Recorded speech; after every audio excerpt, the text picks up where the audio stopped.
Les Clippers vont beaucoup mieux, les amis. Beaucoup mieux. Surtout grâce à un homme. Ce n'est pas James Harden, puisqu'on a déjà fait une petite vidéo il y a quelques semaines où James Harden était excellent. Mais c'est bien Kawhi Leonard que l'on retrouve juste en mode GOAT, tout simplement. Plein de questions qui se posent autour de lui, du moment un petit peu meilleur aussi côté Clippers. On se rappelle de Chris Paul il y a un mois qui était parti avec perte et fracas. Il y a beaucoup d'histoires qui sont sorties. Ils ont déjà réussi à se remettre sur le droit chemin, celui des victoires et celui de la course au play-in, Erwan. C'est une belle telenovela pour l'instant, Oui.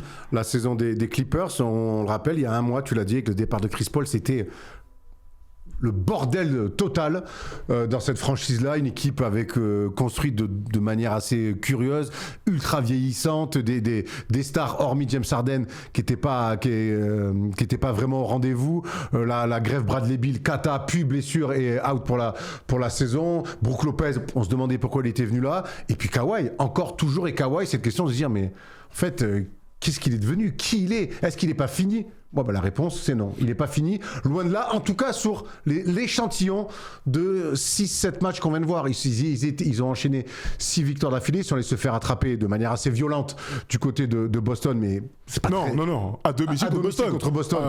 Dans un match violent. Ils ont pris 146 Oui. et ils ont pris moins 30 dans le dernier quart. Très vilain. Voilà, bon. Mais il n'empêche qu'ils se sont remis. Oui, ça va beaucoup mieux. Remis sur les bons rails. Il était temps. Il fallait qu'ils se remettent sur les rails parce qu'ils sont quand même encore 10e ou 11e de la conférence Ouest. Et donc, il y a du boulot encore parce que s'ils veulent accrocher à minimal play-in, il va falloir qu'ils continuent à enchaîner les victoires. Donc, ils se sont réveillés au bon moment. Ils sont même 12e de la conférence Ouest. 12e. Donc, il y a les Mavs qui sont 11e. Leur bilan, c'est 12-22. On y reviendra vite fait aux Clippers, mais je veux vraiment qu'on parle de Kawhi Leonard.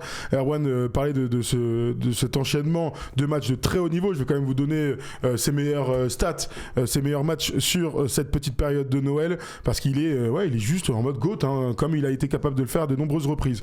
Depuis, je vais vous prendre quoi? Allez, depuis le match contre les Lakers, c'était le 21 décembre, il a marqué 32 points, 12 rebonds. Match contre les Rockets, 41 points. Match contre les Blazers, 28 points. Match contre les Pistons, énorme match, il met 55 points. Il est exceptionnel, il prend aussi 11 rebonds. Contre les Kings, 33 points. Contre le Jazz, 45. Et donc, là, c'était il y a 2 jours, face aux Celtics, il ne marque que 22 points. Il est en lévitation, tout simplement, Kawhi Leonard. Alors, on a retrouvé quand même un Kawhi Leonard qui est le robot inarrêtable. C'est-à-dire, pas besoin de faire des grandes cascades d'écran, des cross-screens. Non, c'est donnez-lui la balle, cassez-vous. Et on a retrouvé du Kawhi. Combien d'écrans tu peux nous citer là? Parce que je te connais là, t'as voulu faire un petit peu le mec. Lâche-moi un petit peu combien? Je peux arriver à 7 ou pas? Regardez sa tête! Regardez sa tête! Ça serait un bon truc. Allez, on essaye. Bon, si tu veux, avec plaisir. Alors, il y a les Steiger. 2 écrans pour la montée, le cross screen qui est un écran en ligne de fond, il y a le ghost screen qui est une fin d'écran, il y a le back screen évidemment dans le dos. Qu'est-ce qu'il y a d'autre? Flare screen. Le flare screen. Qu'est-ce que tu veux dire d'autre? Le Iverson cut aussi. Iverson cut qui marche. Ça, voilà. On t'a pas dit ton pin down, Erwan. Pin down préféré. Erwan, depuis que t'as appris le pin down, tu me le sors au moins une fois par semaine. C'est un écran normal le pin down, mais c'est un écran qui marche. Bien sûr. On aurait pu même dire pick and roll en fait. Pick and roll, tout à fait. Au-delà, revenons à notre mouton. Donc en fait, on retrouve du Kawhi très fort à mi-distance, mais puisque tu es sur ces stats, reste bien dessus. J'ai envie que tu nous parles des nombres de tirs à 3 points. Cette année, Kawhi Leonard, il shoot quasiment plus de 7 tirs à 3 points par match. L'année dernière, il en shootait 5. Il est à plus de 2 tirs de moyenne de ce qu'il faisait l'année dernière. Et ça, quelque part, c'est une nouvelle arme. On sait qu'il était capable de mettre, mais là, il prend carrément des coups de chaud à 3 points en étant toujours aussi efficace sur le mid-range. Et puis, encore une fois, comme par hasard, depuis qu'il va mieux, beaucoup plus de lancers francs. Absolument. Donc en fait, il remplit toutes ces cases de l'attaquant parfait. Il est plus costaud, plus fort. Il a toujours ce tir incontrable. Et ça, forcément, il a remis son équipe sur les rails. Et on a envie de se reposer la question sur maintenant, qu'est-ce que vaut vraiment cette équipe pour la suite? Je donne les quelques stats dont Erwan parlait. Cette année déjà, il est à 28,3 points, notre ami Kawhi Leonard, en 24 matchs joués. Donc c'est plus qu'honorable pour lui, le grand blessé. L'année dernière, il n'avait joué que 37 matchs pour comparer. Il a 6 rebonds, il a 3,4 passes, il est à 2,2 steals aussi. En fait, c'est sa deuxième meilleure moyenne en carrière sur les steals, donc ça veut dire quand même quelque chose pour l'un des meilleurs défenseurs de tous les temps, tout simplement. Tu parlais des pourcentages, il est à 49,7, donc c'est excellent dans le champ. L'année dernière, il était à 16,8 tirs tentés, là il a 19,7. Je rappelle que l'année dernière, il est arrivé, il a mis du temps aussi à s'y remettre. Et à 3 points, on y est. Il est cette année donc à 2,7 sur 7, 38%, j'arrondis, 38% à 3 points. Dans sa carrière, il est à 4,2. Et si je prends depuis qu'il est aux Clippers, il oscille toujours entre 4,8 et 5,7. Donc ça va dans ton sens. alors, je vais pas dire qu'il a débloqué un truc, mais en tout cas dans son jeu, il y a plus de tirs à 3 points, un petit peu moins d'adresse, mais c'est diablement efficace. Parce que 28 points par match, 28,3, je finis là-dessus, c'est tout simplement sa meilleure moyenne en carrière. Avant ça, c'était 27 lors de la saison 2019-2020. On rappelle que Kawhi Leonard, quand on le découvre, sa qualité première de cet athlète extraordinaire, c'est quand même d'être un slasher inarrêtable. Donc aujourd'hui, il est toujours d'ailleurs bon slasher. Donc aujourd'hui, quand Kawhi Leonard, tu fais le scouting report et que tu dis watch out, il prend plus de 7 tirs par match à 3 points, il est à quasiment 38%, monte sur lui. Ben vas-y, monte un pépère. Hein. Parce qu'une fois que maintenant que c'est devenu une vraie menace, ça l'a toujours été, mais depuis quelques années. Mais là, vraiment, c'est un mec qui est devenu fiable. Et encore, c'est mal dit, mais tu as compris l'idée. On parle de jeu, là, pas de... Oui, de jeu. Donc, en fait, les mecs sont plus attentifs sur son tir à 3 points. Voilà, c'est mieux dit comme ça. Du coup, en plus, il rajoute à ça du drive. Donc, il provoque beaucoup de fautes. Donc, c'est là-dessus que je trouve que quelque part, il s'est lui aussi rajouté une petite corde à son arc. En tout cas, il a élargi cette corde plutôt et ça le rend vraiment indéfendable. Après, son arme première, son arme de destruction massive, c'est le mid-range, que ça soit sur le elbow, sur le short corner, sur les post-up, il est indestructible contre les Pistons qui s'y mettent à 1, à 2, à 3 sur lui. Il leur met des tirs dans la gueule et il y a des bons défenseurs en face. Hein. Absolument, record en carrière pour Kawhi Leonard. Ce qui est étonnant, c'est qu'on a vu James Harden depuis son arrivée être le leader offensif sans qu'il y ait de remise en doute là-dessus. Là, ça a switché là, depuis les stats dont on a parlé tout à l'heure, où James Harden est toujours très important bien sûr, à la passe surtout, mais le jeu s'est complètement décalé sur l'aile. L'aile et sur les arrières, où Kawhi Leonard joue énormément de ballons, beaucoup de 1 contre 1. Il n'a jamais été un grand passeur, mais il est vraiment dans le 1 contre 1 dans le sens où si James Harden a la balle, fait ses petits trucs, etc., il y aura toujours un côté faible, entre guillemets, où Kawhi Leonard va pouvoir se régaler. Et il s'est surtout relancé à un moment donné où son équipe en avait diablement besoin. Aussi, il y a ça. Hein. Mais encore une fois, il y a un peu une vraie réaction de vrai gars. Quoi. Il y a deux choses. Il y a le bilan qui était catastrophique et qui commençait à être dangereux, à se dire attention, vous êtes en train de flinguer la saison, et le départ de Chris Paul. On a pu lire encore des articles sur le départ de Chris Paul qui fait toujours parler dans la presse américaine, où il disait en fait Chris Paul c'est un mec qui parle tout le temps. Kawhi Leonard, qui est le leader de cette équipe-là, c'est pas un mec qui parle. C'est un mec qui parle jamais. C'est un mec qui parle jamais. Donc en fait, là-dessus, ça marchait pas. Et ce qui se dit, c'est que le fait que Chris Paul ne soit plus là et que ça soit un peu plus que les échanges verbaux soient beaucoup plus efficaces et moins longs, ça a aussi peut-être enlevé libérer un peu des maux de tête à Kawhi Leonard. Mais je reste persuadé que le timing, donc Chris Paul qui s'en va et le timing du bilan qui était catastrophique. Kawhi Leonard, il s'est dit attends, il va falloir qu'on s'y remette, qu'on commence à enchaîner une série de victoires, sinon il y a moins que dès ce début de janvier, si la série de défaites continue, parce que là ils étaient sur 6 victoires d'affilée avant Boston, ils étaient sur 5 défaites d'affilée avant ça. Si ça avait continué, ils auraient pu se condamner la saison dès la mi-janvier. Alors je vous mets ce petit sondage là en même temps, et Erwan tu vas commencer à y répondre, parce que là on est en train d'être dithyrambique sur Kawhi, c'est normal vu de ce qu'il est en train de produire, mais je sais pas, il y a toujours on voit juste un mec qui redevient un joueur qu'on pensait perdu. L'épée de Damoclès de Kawhi Leonard, c'est toujours la même chose. C'est son corps va-t-il tenir? Donc toi, c'est quoi ton... Pas que ça. Non, mais avant qu'on parle qu'on se projette sur les playoffs, etc., etc. Toi, tu crois vraiment que Kawhi Leonard, là, il est revenu à un niveau physique qui devrait lui permettre de faire la saison déjà? Bon, en tout cas, physiquement, je vois pas de pépin chez Kawhi Leonard. Là, il a l'air bien. Je vois un mec en pleine bourre. Défensivement, il s'y est remis, il remet des pressions. Il est impliqué clairement défensivement. En attaque, de toute façon, tu peux pas être. Si t'es pas in shape, tu peux pas être aussi adroit que ça. Son jeu, c'est comme Jordan en fait. Il y a beaucoup. T'es obligé d'être en forme pour faire des fadeaways sur la gueule des mecs, pour shooter sur 3 mecs suraffûtés qui te mettent des mains dans le visage, et pour les sanctionner 1 fois, 2 fois, 3 fois, 4 fois d'affilée, faut être affûté. Donc je pense qu'il est en forme. Son corps a l'air de tenir parce qu'il arrive à répéter les efforts. Maintenant, on sait que là-haut, tout est conditionné d'une manière qu'on n'a jamais vraiment trop compris, et que ça peut impacter son physique. Jusqu'à quand, comment, ça reste un point d'interrogation. Tant que la saison n'est pas officiellement terminée du côté des Clippers, il y aura toujours cette épée de Damoclès, cette peur de se dire, est-ce que Kawhi va tenir? T'en dis quoi, toi? Moi, l'histoire nous prouve que... l'histoire prouve que Kawhi va se blesser. Donc l'histoire prouve que Kawhi, il y a toujours à un moment donné un couac, plus ou moins loin dans la saison, saison régulière, premier tour des playoffs, deuxième tour des playoffs, il y a toujours un couac, mais on a toujours envie d'y croire. C'est l'éternel recommencement avec Kawhi Leonard. Tu sais, depuis 1 an, et pas la saison dernière, mais la saison d'avant, il était au NBA, il avait fait une énorme saison, on s'en souvient. Moi, mon avis, c'est que cette équipe des Clippers, ce cycle des Clippers, c'est fini. Ils n'arriveront pas à retourner au moins en finale de conf. Tu vois, c'est genre. Non, mais j'ai mis un point là-dessus. J'ai mis un point. Je l'ai dit plusieurs fois. Je l'ai redit en début de saison. Que là est en train de. Il est tellement fort ces derniers temps. Ils arrivent tellement à gagner des matchs que tu sais, ça me fait un petit peu vaciller. Mais c'est comme dans la vie. Parfois, tu es pragmatique et parfois, tu as envie de rêver. Moi, avec Clippers, j'ai plus envie de rêver. Ouais. Donc, je vois ce qu'ils sont en train de produire. Ça se passe bien. Le match contre Boston, ils prennent une telle trempe où je me dis, mais attends, en fait, tout ce qui s'est passé les 2 semaines précédentes, en fait, ça vaut absolument rien parce qu'à tout moment, je vais être tellement déçu par une performance, une mauvaise nouvelle, Chris Paul, une blessure, etc., etc. En fait, on va toujours retomber sur le même avis de fin, c'est cette équipe, en fait, elle gagnera jamais rien. Tu vois, elle n'aura jamais aucun espoir. Donc, moi, je vais jouer la carte pragmatique.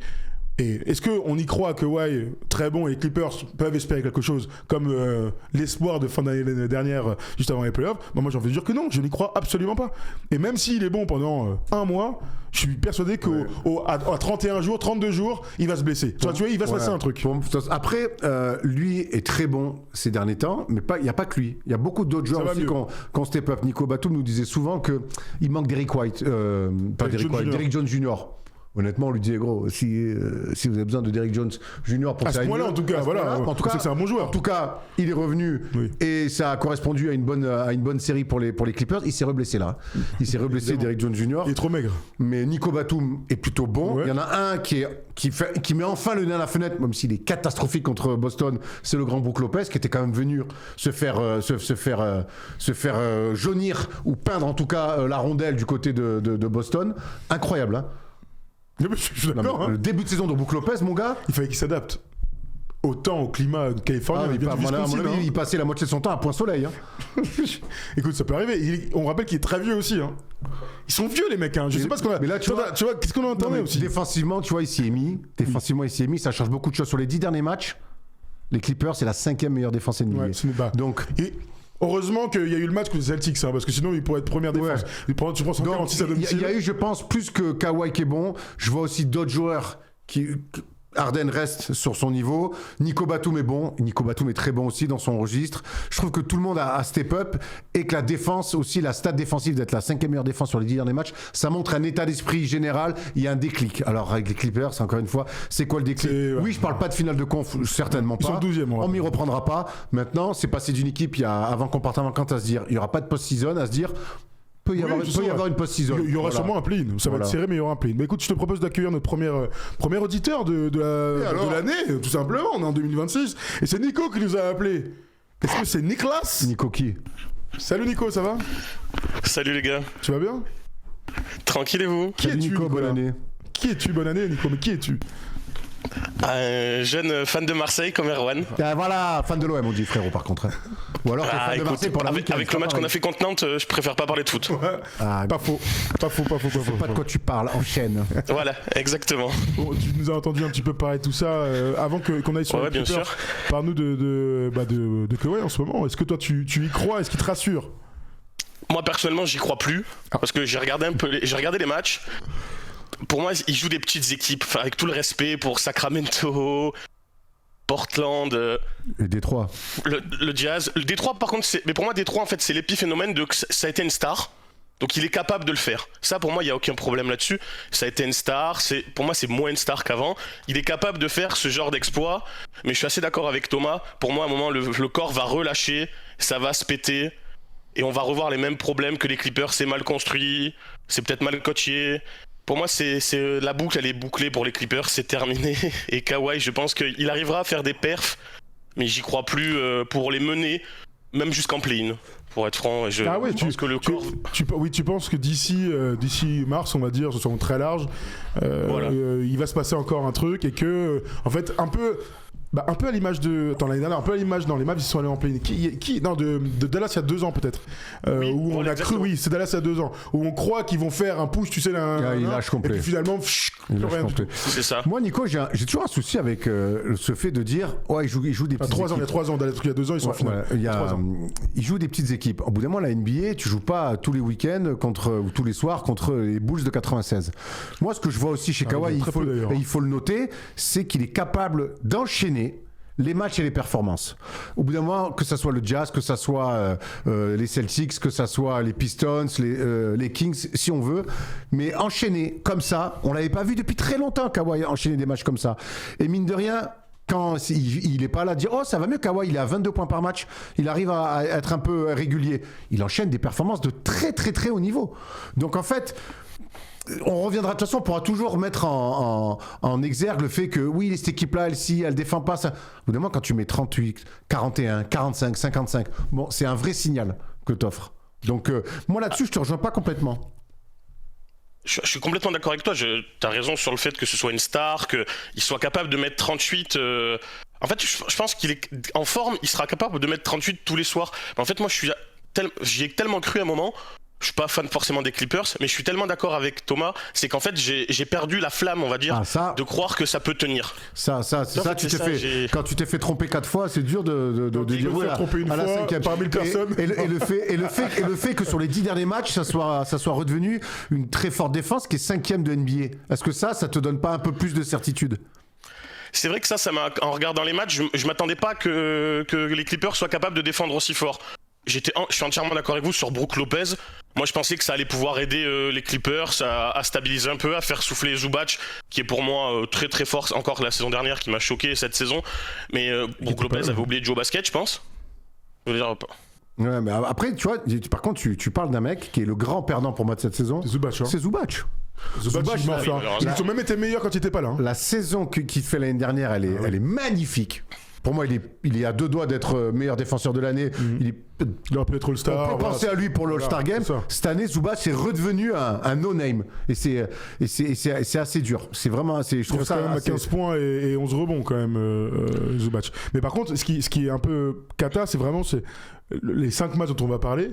Où Kawhi Leonard est alors je vous donne la stat parce que je l'ai vu passer tout à l'heure, mais il a 40 points de moyenne sur 5 matchs à 50, 40 et 90, hein, donc tir global 3 points et c'est France, c'est le seul joueur dans l'histoire avec Kobe Bryant à avoir fait ce type de performance. Bon bah c'est ce wingspan comme on dit, cette séquence arrive au moment où Zubac n'est pas là. Et donc si t'as Brook Lopez en poste 5 ou un autre pivot, on a vu notre petit Suisse, je vais retrouver son nom, j'ai oublié son nom, le grand qui se met Yannick, son nom est je vais le dire, ce sera beaucoup mieux dans quelques instants.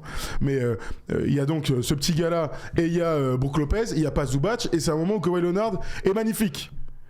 Zubac revient, il joue 21 minutes, et c'est la défaite contre les Celtics, où Kawhi Leonard fait pas un énorme match. Donc, tu vois, je te rejoins complètement. Zubac, pour l'instant, est le perdant de cette période. Alors, c'est qu'une période. Hein, l'avantage de Zubac, comme tu dis, 15 ans, c'est qu'il a des minima très hauts. C'est jamais un mec qui est nul, tu vois. Mais quand je vois l'année dernière... dans le jeu, mais encore une fois, si Kawhi est très bon, il n'y a pas de place pour tout le monde. L'année dernière, hein? Vous pensez pas que l'année dernière, il était arrivé à maturité, moi je dis plutôt. Un petit peu. Mais sur quoi alors? C'était un épiphéno. Sur quoi il aurait surperformé? Pour moi, l'année dernière, ce qu'il fait, c'est des trucs qu'il sait faire. Après, il le fait juste plus souvent. Voilà, mais vu qu'il y avait personne, enfin vu que, je sais pas, moi l'année dernière, j'avais le sentiment que Kawhi était vraiment absent, on va dire que physiquement ça marchait pas, et que pour moi Zubac, je dis pas qu'il a surperformé, mais il y a des matchs où il a fait plus qu'il fait d'habitude si Harden et Kawhi sont en forme. Pour moi, il a juste eu plus la... Si, ouais, moi, pour moi, on l'a juste plus utilisé, il a eu la balle. Et il était qui jouait avec un meneur comme James Harden aussi. Il était, je pense, quelque part en phase entre l'expérience et... Ouais, il est arrivé à maturité. Moi, l'année dernière, il fait pas des trucs où je me dis, oh, il a ça en boutique, il se met pas à shooter à 3 points, en mettre 5 par match en disant, tu vois, c'est pas la première saison de Randle avec les Knicks où il shoot à 48% à 3 points, on se dit, ah ouais, d'accord. En fait, il est sur une autre planète. Moi, j'ai pas eu cette impression que Zubac, il est toujours dans ses fondamentaux à lui sur des trucs qu'il maîtrise. Donc j'irai pas jusqu'à dire qu'il est surperformé. Par contre, mais ça on pourrait le dire dans 2-3 ans. Oui, c'est-à-dire que s'il a une seule saison, on peut dire que sur une saison il est par contre, il est sous-utilisé plus que tu vois cette année. Donc c'était Yannick Niederhauser. Voilà, quand même le basket suisse talonneur. Pour revenir pour Kawhi et les Clippers, moi je pense vraiment, je suis assez d'accord avec Thomas que ça va pas tenir sur la longueur.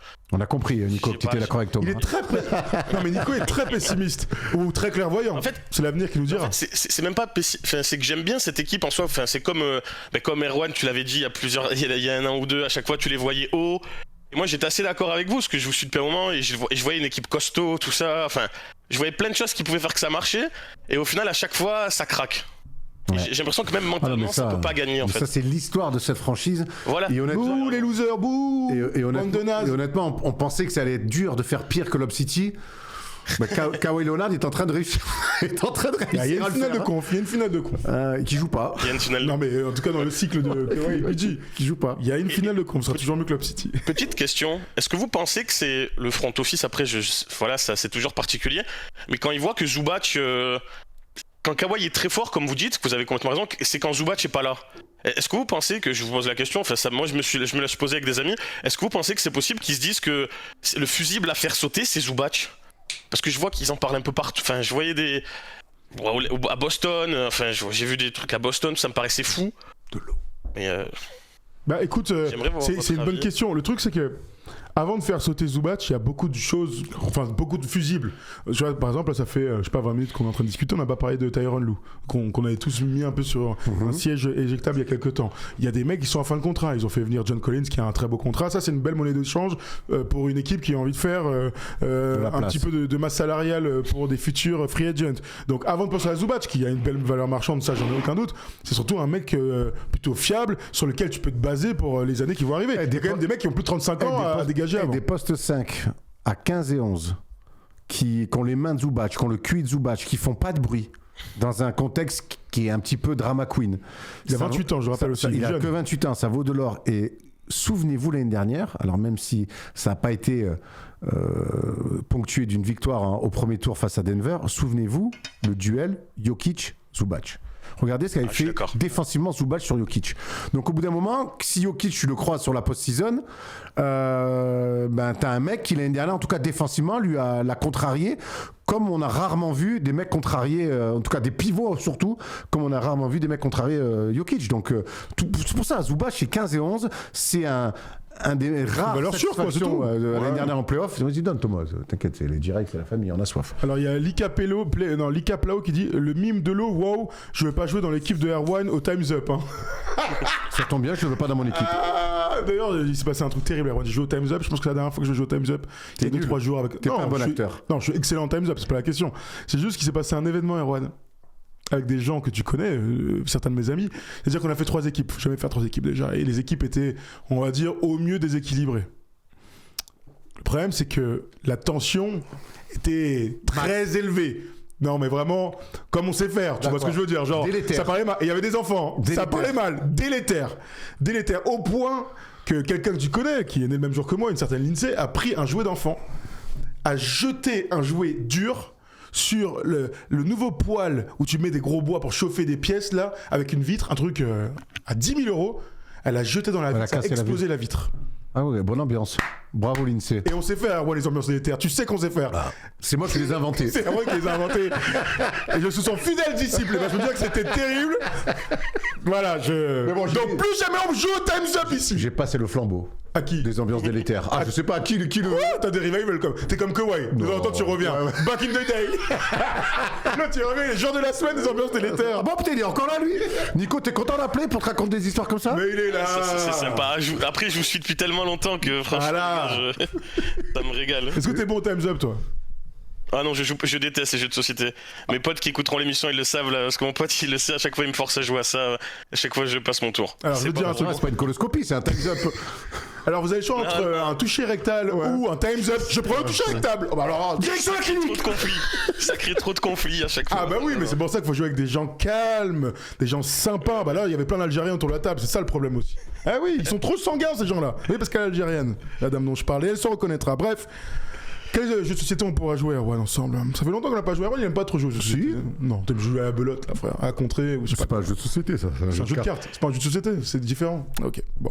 Non, moi j'aime bien. Jeu des 7 familles, Bon, bon, les Erwan. trivial poursuites, tout ça, les questions de culture G, j'aime bien. Ça c'est vrai, ça c'est là qu'on est les meilleurs.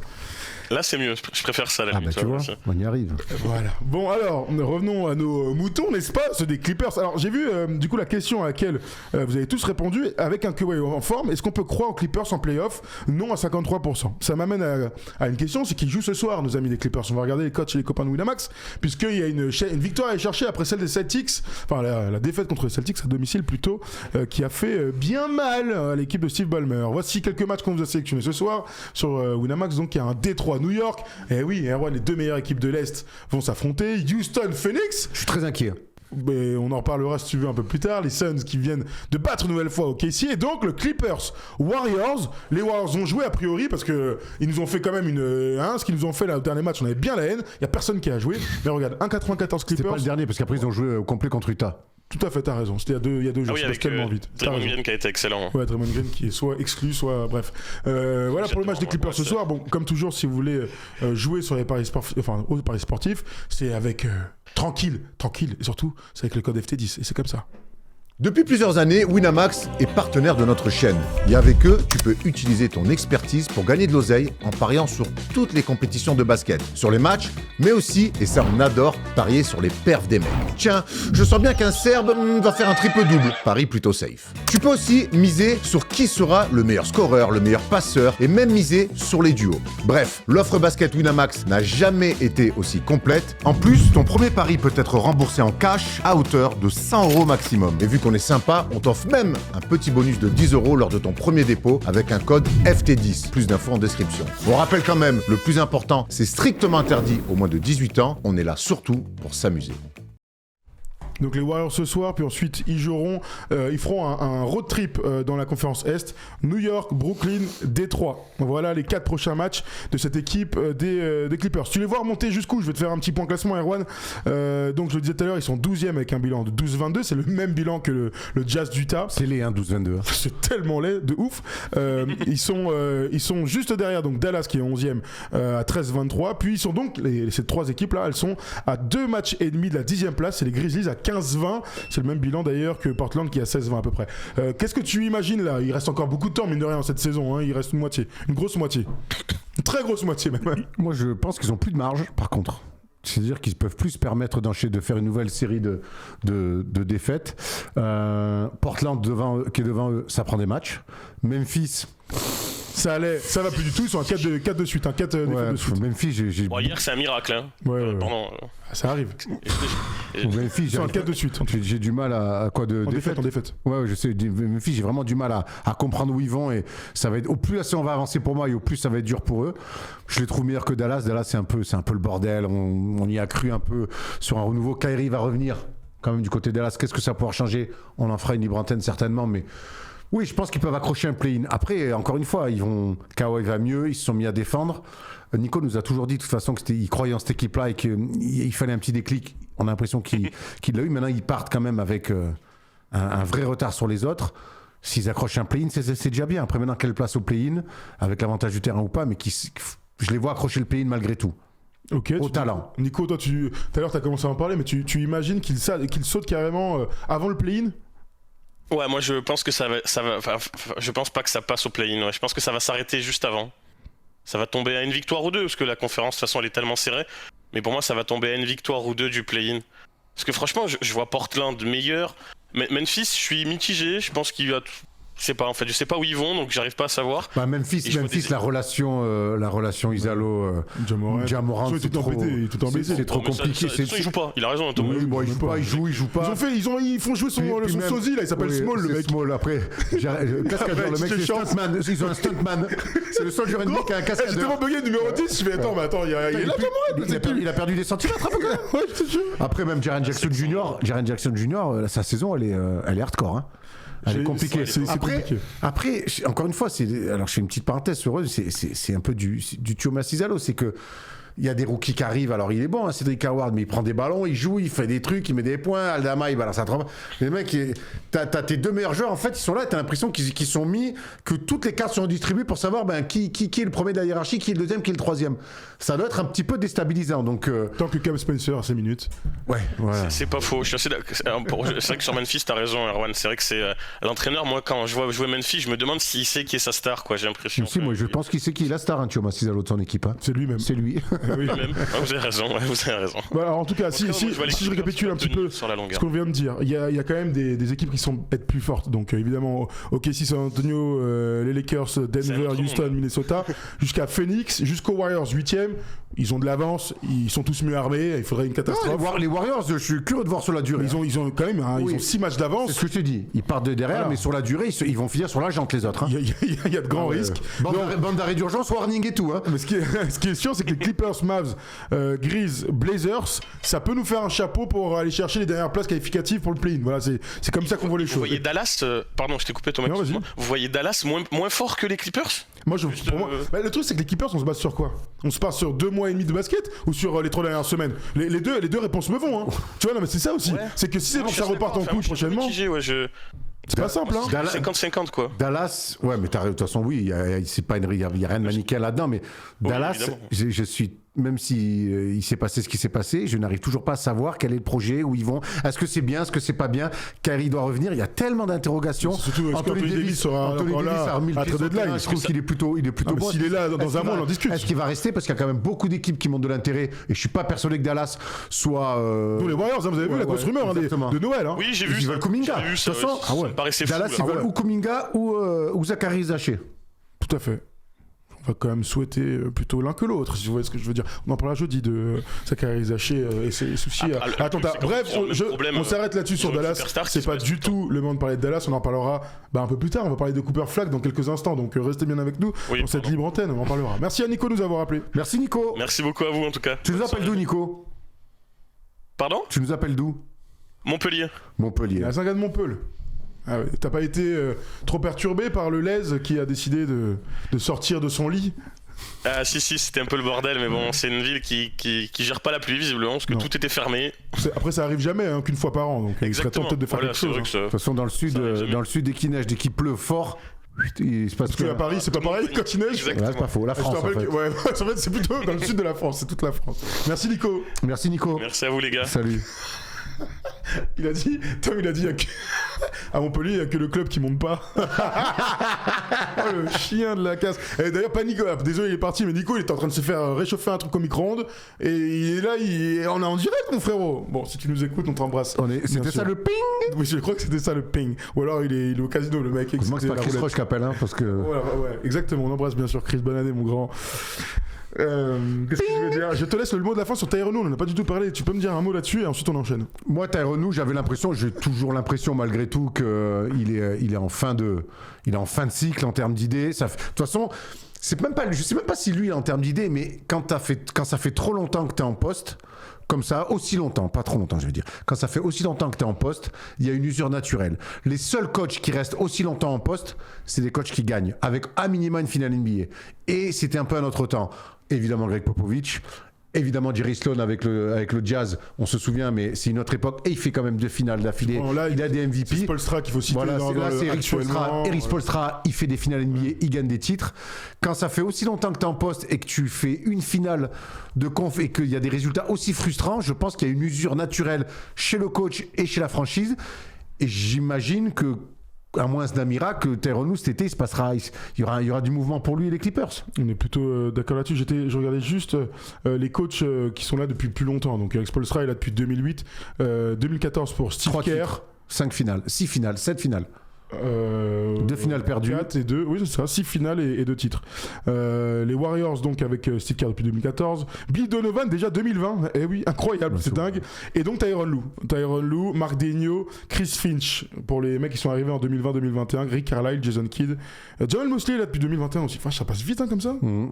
Will Hardy depuis 2022. Bref, voilà, vous avez toutes les infos pour Tyronn Lue. On en reparlera bien sûr plus tard avec Clippers. Le jour où il se repasse quelque chose, parce qu'il se passe toujours quelque chose à Los Angeles dans cette belle salle de Steve Ballmer, que j'ai toujours pas eu la chance d'aller. Il y a que toi qui est allé là-bas, c'est terrible. Mais viens, on y va en avril, on se fait un trip tous les deux. En week-end, on y va. On part tous les deux, plein fer. Vendredi, on rentre samedi.